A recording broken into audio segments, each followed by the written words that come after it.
Happy Monday. I think we're off a little bit. Welcome back to the channel. Thanks so much for tuning in again. Please remember to subscribe, like, comment, and share.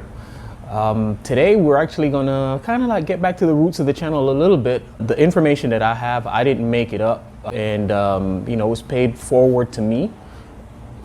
And I believe in that philosophy in the sport. I believe that cycling is a pay it forward activity, not just the information, but helping a person to get better on the bike, being intentional about introducing the sport to others. All of those things to me are a huge deal. I got a special surprise. As far as I know, babe, I can turn the camera around. Don't make me do that. Just come say hi to the people. What? Bájate un poquito porque yo no creo que la gente te vea muy bien la cara. Aquí. Love me that woman. Thanks for supporting the channel, babe. Wow, all these videos and stuff. She's never made a cameo appearance on my channel. Good sign. In any event, so today what I'm going to talk to you guys about is how to survive a group ride. We can break group rides down into two different categories. The first category is what we'd call a structured group ride. A structured group ride is where there's a designated pace, there's a designated route, there's a designated leader or leaders, and there's a designated ethos, meaning it's drop ride, no drop ride, or regroup. Okay, that's structured. You kind of know what to expect. The other type of group ride, oh, and by the way, those can be big group rides or they can be small, but they're structured.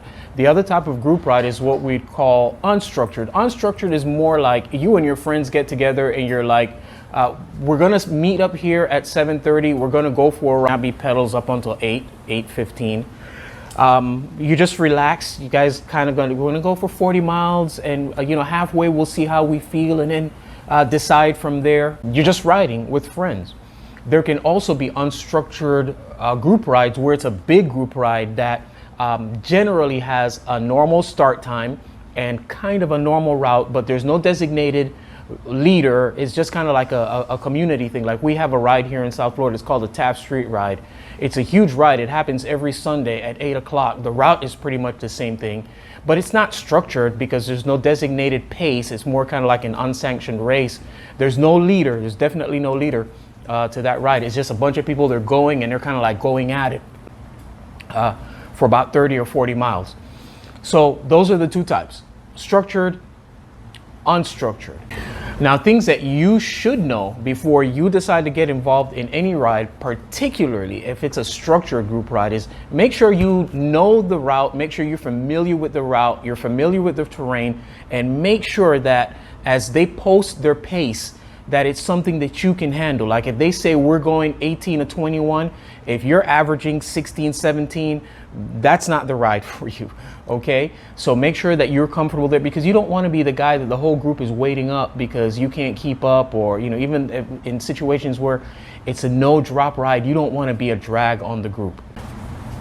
Anyway, another important thing for you to think about with when you get ready to do a group ride is, do they welcome new riders? Every group ride isn't welcoming to new riders. So make sure that if Tyrone has told you about a group ride, that on the day that you show up, you make sure Tyrone is going as well, just so that you don't have any kind of issues with them.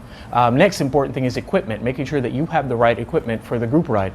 Anytime, as far as I'm concerned, any group ride that I'm getting ready to do, I want the best, most effective equipment possible to help me to get through the group ride properly. And for me, that's a road bike, a proper road bike. You can do it on a hybrid, but I wouldn't necessarily recommend that you do it on a hybrid. I would use a road bike. I wouldn't use a TT or time trial bike because those are usually not welcomed in group ride. I wouldn't use single speed. Again, those are not welcome in group rides. And I wouldn't use a mountain bike unless I was like a super strong guy or something like that. Again, you want to fit in as much as you can. You want to enjoy, but you don't want to be the sore thumb that sticks out. This isn't necessarily the time for that. Okay. So let's talk about tips, the important tips to help you survive any group ride. Tip number one is stay with the group. I know that kind of like sounds obvious, but we had a situation recently where a young lady came out to one of our rides, and after about 200 meters, she decided to stop because she wanted to make sure that her Garmin was set up the right way. And while she stopped, guess what the group is doing? It's going up the road, leaving her. One of our ride leaders had to, he was like, "What are you doing?" She says, "My Garmin won't start." And, he had to like tell her, "Come on, let's go." And he had to kind of like Sherpa her back up. So, when the group goes, you go. If they stop, they stop. They take a break, you take a break. It seems obvious, but it needs to be mentioned. Make sure that you have the mindset that you're focusing on not doing your own thing, that you're staying with the group. That's number one. Number two is being prepared. Part of being prepared is getting there early, not getting there on time. If you're on time, you're late. Make sure that you get there early so that you can air up your tires, do an equipment check, properly stuff all of the things that you need to have in your jersey pocket prior to the ride going off. You may be able to socialize a little bit actually even before it starts, but that's all a part of being prepared. Making sure that what you need to sustain yourself in terms of getting a flat or just basic mechanical issues that you can handle. Worst case scenario, make sure that you're Uber ready, that if, if I get more than 2 flats on a ride, I'm calling the ride off for me. I'll call my wife or I'll call Uber. I know people are like, no, we don't leave anybody behind. I'm like, well, look, you're going to leave me behind because I'm not going another foot. Okay, I'm going to call my wife or I'm going to call Uber. You guys go ahead. I'm a big boy. I can handle myself, because the last thing that I want to do is I don't want to be the person who messes up somebody's Saturday or Sunday by having an excessive amount of mechanicals. Okay, so just bear that in mind. Make sure that you're prepared, that you've done an equipment check, and that your stuff is solid to be able to help you get through the ride. Number 3, group rides, especially group rides, are not necessarily for your training. If you're thinking, I'm going to use this as a tool to help me get better or improve my fitness, I don't necessarily think that that's the right way to use a group ride. In some instances, it may benefit you, but there's an old saying in business where you say superstars are made in off season. So if your focusing is to get better on the bike, go do solo rides or do structured training on your trainer.